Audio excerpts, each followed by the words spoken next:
So, Stephanie, new year, new calendar, but maybe not a new strategy this time around, right? It's just a few days later. What's changed?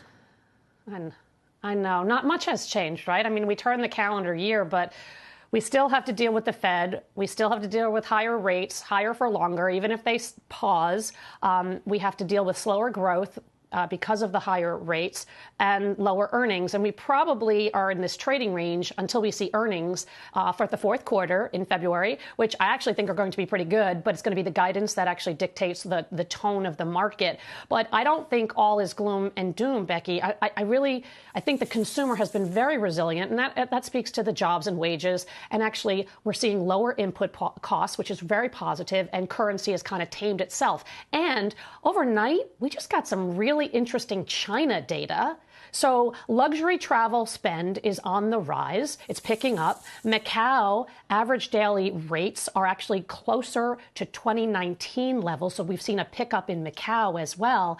And we're seeing China now pause spend and investment on semiconductor companies in their country. That benefits our semiconductor companies, right? The U.S. companies. So you have a China situation that is changing, and that could also act as a tailwind for 2023 that I don't think a lot of people believe, and I don't think a lot of people are giving it any kind of credit. So yes, we're going to have headwinds on demand, but I think there are some things on the positive side that I'm looking towards because everybody is actually on the negative side.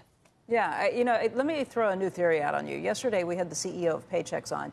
He said that small businesses are actually starting to find workers. They're having less trouble with it. They don't have to pay quite as much. So maybe there's a little bit of a catch on the wage inflation starting to come down a little bit. Jen Niffen emailed me, and he said when it comes to the retailers, they're seeing the same thing. Maybe they don't have to pay quite as much to get workers in the door. If that's the case, I mean, that could be setting things up for a much better situation with the Fed. If you don't actually see the wage inflation spiral from here and continue to grow, then that would mean maybe the Fed doesn't have to be quite as tough this year as maybe our worst fears. Absolutely, because that's what the one thing that they're focusing on is the wage component.